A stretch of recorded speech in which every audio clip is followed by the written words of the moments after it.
বিশ্ব নবীর পথ চিরশান্তির পথ, অশান্ত বিশ্বে তুমি রহমত। এসো তাই মেধা মননে জেনে নি। আসসালামু আলাইকুম ওয়া রাহমাতুল্লাহি ওয়া বারাকাতুহু। আলহামদুলিল্লাহি ওয়া কাফা ওয়া সালামুন আলা ইবাদিহিল্লাযীনা ইসতাফা। আলহামদুলিল্লাহি হামদান শাকিরিন। আলহামদুলিল্লাহ ওয়াসসালাতু ওয়াসসালামু আলা রাসূলিল্লাহ ওয়া বা'দ। দূরের ও কাছের, দেশের ও প্রবাসের যারা এই পবিত্র জুমার দিনে এনটিভির দারসুল হাদিস এই আলোচনা পর্বে আমাদের সাথে আছেন, তাদের সকলকে মোবারকবাদ। আমরা প্রতিনিয়ত জুমার দিনে কোরআন এবং হাদিসের আলোকে যে আলোচনা পেশ করে থাকি, সে বিষয়টিকে আমরা দারসুল হাদিস বলে থাকি। সেই ধারাবাহিকতায় আজকেও আমি আপনাদের সামনে মহাগ্রন্থ আল কোরআন এবং রাসূল আকরাম সাল্লাল্লাহু আলাইহি ওয়াসাল্লামের মুখনিসৃত বাণী আল হাদিস থেকে দার্স পেশ করার প্রত্যাশা পেশ করছি। আমরা আজকের যে বিষয় আপনাদের সামনে পেশ করতে চাই, আলোচনা করতে চাই, দার্স পেশ করতে চাই, সেই বিষয়টি হলো বাবু কারাহাতিল সাব্বিল হুম্মাহ। রাসূল সাল্লাল্লাহু আলাইহি ওয়াসাল্লাম জ্বরকে গালি দেওয়া ব্যাপারে কি বলেছেন, সে বিষয় নিয়ে আমরা কথা বলবো। আমরা দেখতে পাই যে আজকে বাংলাদেশে সহ পৃথিবীর অনেক দেশে এই সময় একটু আবহাওয়া উষ্ণ, খরতাপ, খুবই উষ্ণ আবহাওয়ার কারণে শ্রমিকেরা যারা প্রতিনিয়ত বেশি পরিশ্রম করে মাঠে ঘাটে, ময়দানে, বাজারে, তারা অনেক রোদের তাপ উপভোগ করতে হয়, কষ্ট।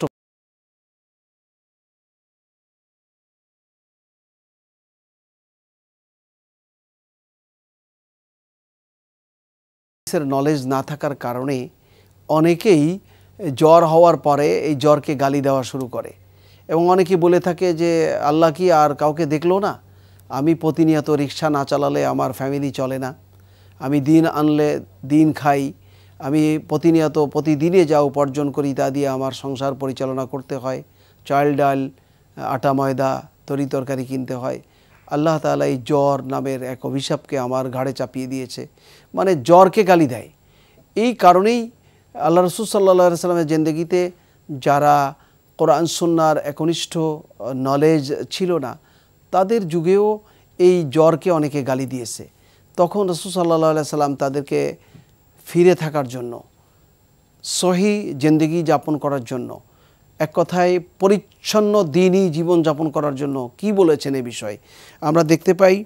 আন জাবের রাদিয়াল্লাহু তাআলা আনহু আন্না রাসূলুল্লাহি সাল্লাল্লাহু আলাইহি ওয়াসাল্লাম, জলিল কদর সাহাবী হযরত জাবের রাদিয়াল্লাহু তাআলা আনহু থেকে বর্ণিত, তিনি বলেন যে রাসূল সাল্লাল্লাহু আলাইহি ওয়াসাল্লাম থেকে তিনি বর্ণনা করেছেন যে রাসূল সাল্লাল্লাহু আলাইহি ওয়াসাল্লাম দাখালা আলা উম্মি সাইব। রাসূল সাল্লাল্লাহু আলাইহি ওয়াসাল্লাম যখন উম্মি সাইব, অথবা এই হাদিসটি সংকলন হয়েছে মুসলিম সহিহ কিতাবের একটি কিতাবের হাদিস, এবং তিনি বলছেন যে উম্মি সাইব অথবা উম্মি মুসাইয়িব, এই দুইজন উম্মুল মুমিনিনের যে কোনো একজনের ঘরে তিনি প্রবেশ করলেন। ফকলা, অতঃপর তিনি বললেন মানে আমাদের নবীজি মুহাম্মদ সাল্লাল্লাহু আলাইহি ওয়াসাল্লাম তিনি বললেন, মা লাকে ইয়া উম্মি সাইব আও ইয়া উম্মি মুসাইয়িব। হে উম্মি সাইব অথবা উম্মি মুসাইয়িব, এটা হলো বর্ণনাকারীর সন্দিহান যে উম্মি সাইব অথবা উম্মি মুসাইয়িব তাকে ডাক দিয়ে সম্বোধন করে আল্লাহ রাসূল বললেন যে তোমার কি হয়েছে, তোমার কি হয়েছে? তুজাফ জিফিন, তোমার কি হয়েছে হে উম্মে সাইব বা হে উম্মে মুসাইয়িব, যে তুমি থরথর করে কাঁপছো, তোমার শরীরে যে কম্পন সৃষ্টি হয়েছে। তোজাফ জিফিন, তুমি যে কম্পন সৃষ্টি হয়েছে তোমার কি হয়েছে? কলাত, উম্মে সাইব অথবা মুসাইয়িব তিনি বললেন, আল হাম্মা লা বারাকাল্লাহু ফিহা।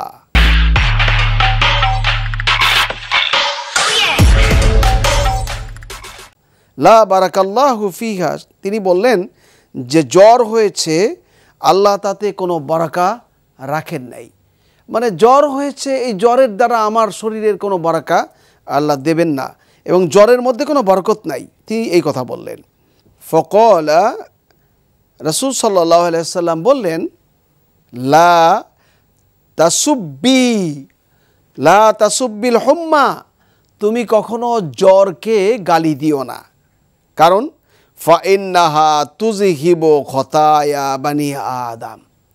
তিনি বলেছেন যে রাসূল সাল্লাল্লাহু আলাইহি ওয়াসাল্লাম তার পবিত্র জবান দিয়ে বলছেন, ফাইন্নাহা তুযহিবু খতায়া, খতায়া মানে পাপ রাশি, গুনাহগুলো।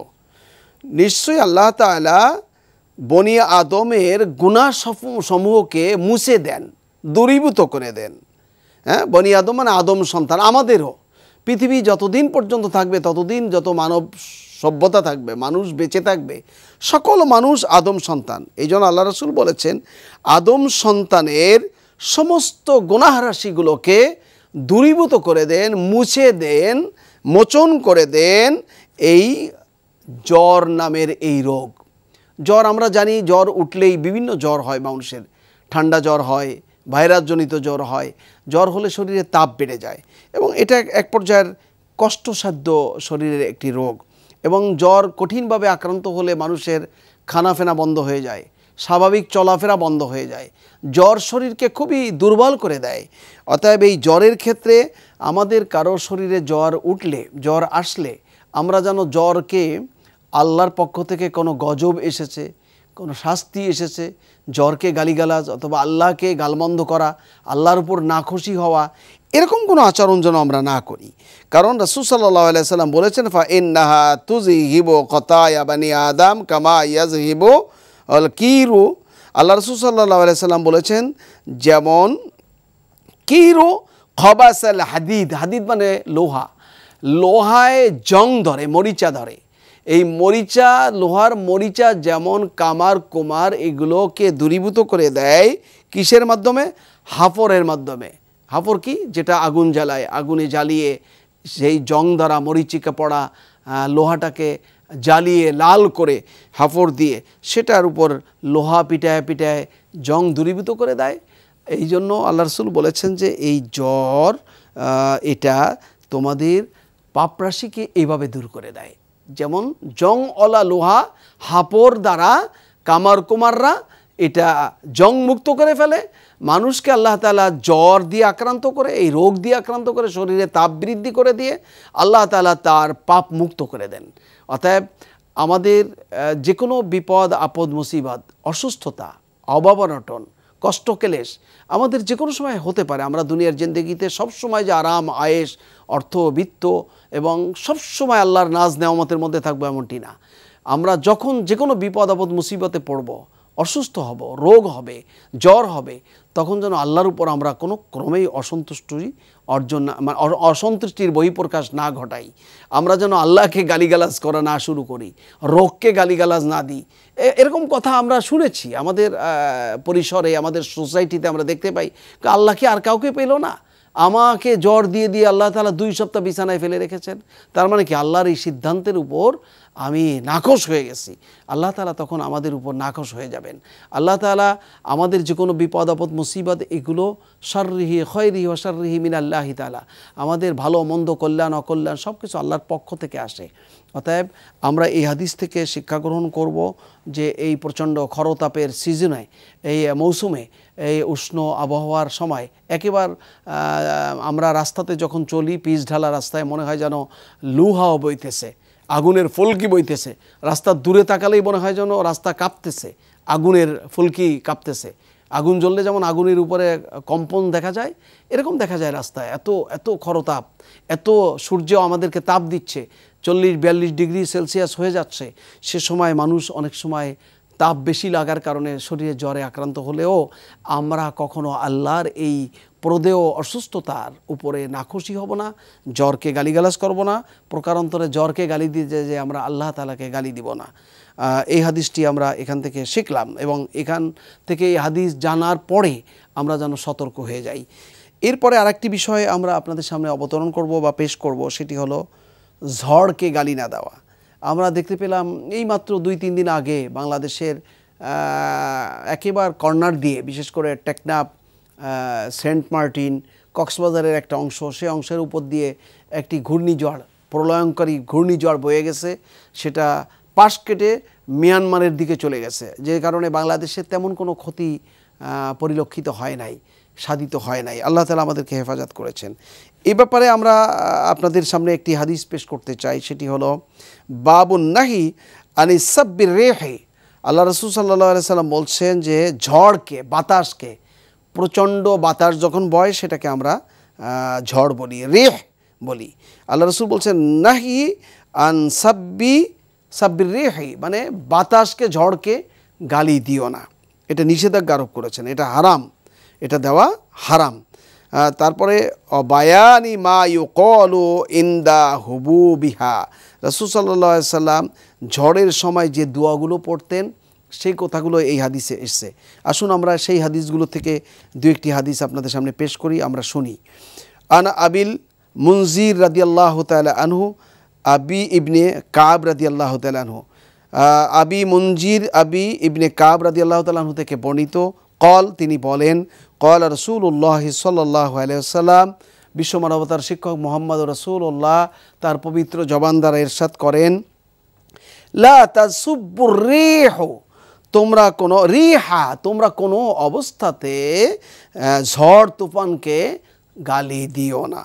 ফাইদা রাআইতুম মা তাকরিহুন, যখন তোমরা এই ঝড় তুফান বয়ে যায় এটাকে দেখো, তখন তোমরা অসন্তুষ্ট চিত্তে ঝড় তুফানকে তোমরা গালি দিও না।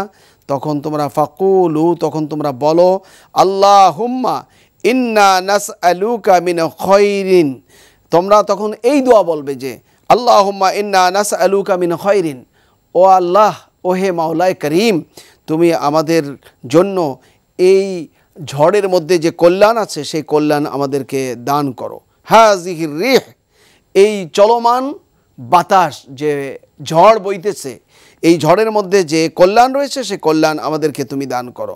অখয়রি মা ফিহা অখয়রি মা উমিরাত বিহি, এবং এই ঝড় তুফানের দ্বারা তুমি আমাদের যা যা কল্যাণ রেখেছ এই কল্যাণ আমাদের জন্য তুমি দান করো। ও নাউযুবিকা, এবং তুমি আমাদেরকে হেফাজত করো, রক্ষা করো, মিন শাররি হাযিহির রিহি, এবং এই চলমান যে ঝড়, এই ঝড়ের মধ্যে যে অকল্যাণ রয়েছে, যে ধ্বংস রয়েছে, যে ক্ষতি রয়েছে, সেই ক্ষতির থেকে তুমি আমাদেরকে রক্ষা করো।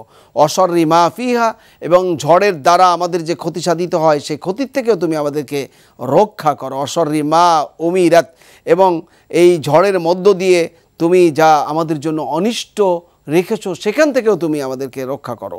আসুন আমরা আরেকটি হাদিস, এই ঝড়কে গালি না দেওয়া, তুফানকে গালি না দেওয়া সম্পর্কে আল্লাহ রাসূল সাল্লাল্লাহু আলাইহি সাল্লাম বলেছেন, সে বিষয়টি আমরা আজকে শুনব।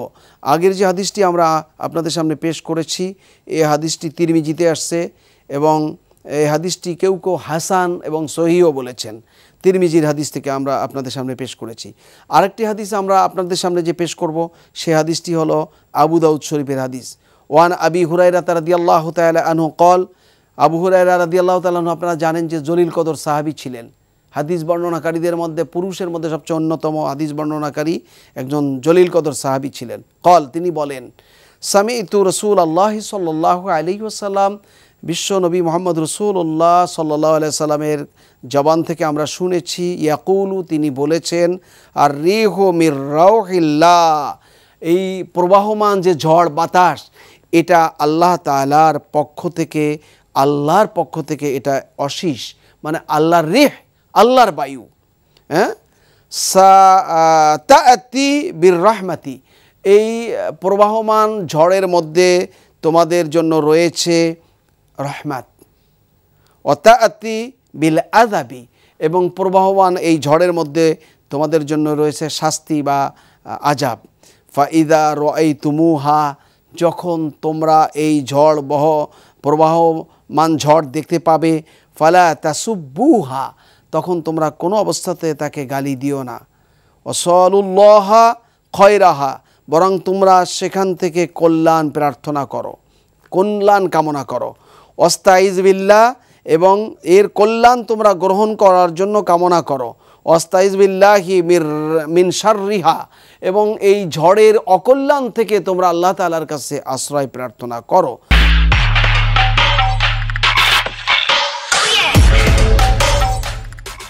রাওয়াহু আবু দাউদ বিইসনাদ হাসান, এই হাদিসটিও হাসান বলেছেন, কেউ কেউ সহিহ বলেছেন। অতএব রাসূল আকরাম সাল্লাল্লাহু আলাইহি সাল্লামের মুখনিসৃত এই বাণী হযরত জলিল কদর সাহাবী আবু হুরায়রা রাদিয়াল্লাহু তাআলা আনহুর বর্ণিত সম অর্থবোধক হাদিস আমরা দেখতে পাই। এই হাদিস দ্বারাও আমরা রাসূল সাল্লাল্লাহু আলাইহি সাল্লাম ঝড় তুফানকে গালি দিতে নিষেধ করেছেন, এবং আগের হাদিসে যে দোয়াটি আমরা পড়েছি, আল্লাহুম্মা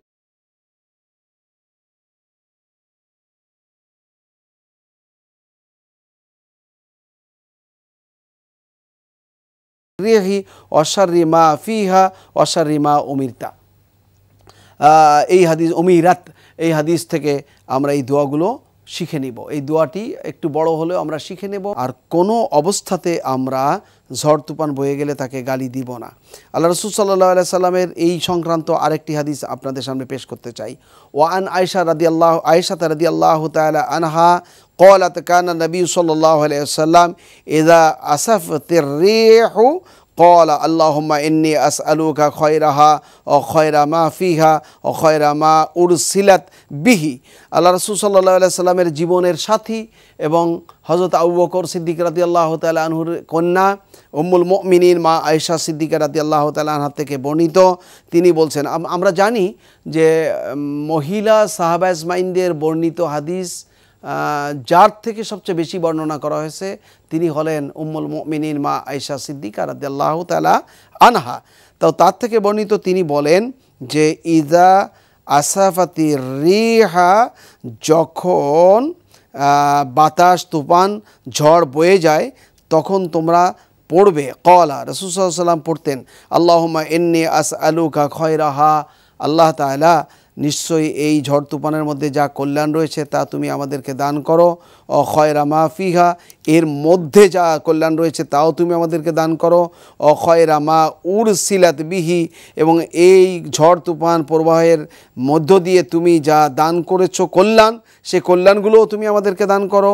ও আউযু বিকা মিন শাররিহা ওয়া শাররি মা ফিহা ওয়া শাররি মা উরসিলাত বিহি। রাসূল সাল্লাল্লাহু আলাইহি ওয়াসাল্লাম বলেছেন যে এই দোয়ার মধ্যে তুমি আমাদেরকে রক্ষা করো, তুমি আমাদেরকে হেফাজত করো এর অনিষ্ট থেকে, এর মধ্যে যে অনিষ্ট আছে তার থেকে, এবং সাথে সাথে এই ঝড় তুফানের প্রেরিত হয়েছে যে অনিষ্টর কারণে সেই অনিষ্ট থেকে তুমিও আমাদেরকে রক্ষা করো। এই হাদিসটি বর্ণনা করা হয়েছে মুসলিম শরীফে, এবং বুখারী, মুসলিম, আবু দাউদ, তিরমিজি, নাসাই, ইবনে মাজাহ, সিয়াসেতার 2 নম্বর যে কিতাবটি সহিহ কিতাব, সে সহিহ কিতাবের নাম হলো মুসলিম। আমরা আগেও বলেছি আপনাদের সামনে যে রিয়াদুস সালেহিন হলো একটি সংকলিত কিতাব। এই কিতাবটি সিয়াসেতা সহ, সিয়াসেতা মানে 6খানা বিশুদ্ধ হাদিসের কিতাব সহ আরও মুয়াত্তা ইবনে মালিক, আহমদ, এই ধরনের অনেক হাদিসের কিতাব থেকে এই কিতাবে সংকলন করে আমাদের সামনে পেশ করা হয়েছে। সম্মানিত দর্শক শ্রোতা মণ্ডলী, আমরা আজকের এই পর্বে জ্বরকে গালি না দেওয়ার জন্য রাসূল যা বলেছেন সেটা আমরা যেন আমল করতে পারি, সাথে সাথে উষ্ণ এই সিজনে, বিশেষ করে এই গরমের এই মৌসুমে, এই সময় বাংলাদেশ সহ এর আশেপাশে যারা শুনছেন ঝড়ের কবলে মানে পড়ে যাওয়ার সম্ভাবনা, আমাদের যথেষ্ট সম্ভাবনা রয়েছে। বিভিন্ন সময় আমাদের অজান্তেও ঝড় শুরু হয়ে যায়, সে সকল সময় আমরা যেন এই দোয়াগুলো মুখস্থ করতে পারি এবং স্মরণে রেখে আমরা যেন সঙ্গে সঙ্গে তেলাওয়াত করতে পারি, পড়তে পারি দোয়া হিসেবে। এবং আপনারা যারা এই দার্সে হাদিসের সাথে আছেন তাদের সকলকে আমি উদাত্ত আহ্বান রাখছি যে কোরআন অধ্যয়ন এবং হাদিস অধ্যয়ন ছাড়া আমাদের জীবনকে পরিচ্ছন্ন পরিপাটি করার বিকল্প কোনো রাস্তা নাই। কারণ কোরআন এবং হাদিসের আলো দ্বারা আমরা যদি আমাদেরকে আলোকিত করতে পারি তাহলে বিভ্রান্তির বেড়াজালে মুসলমানেরা হাবুডুবু খাচ্ছে বিভিন্ন তরিকায়, বিভিন্ন ফেরকায়, বিভিন্ন কাফেলায়। সে সময় আপনি, আমরা যারা শুনছি, দেখছি আলোচনা, তাদের সকলের দায়িত্ব হলো ফিতনার এই যুগে সহিহ কোরআনের এলেম হাসিল করা, সহিহ হাদিসগুলোর জ্ঞান অর্জন করা এবং এই কোরআন এবং হাদিসের আলো দ্বারা নিজেদেরকে আলোকিত করা, নিজেদের পরিবারের, সন্তানাদির, আত্মীয় স্বজনের, ভাই বোনের সকলের জীবনকে সুশোভিত করা।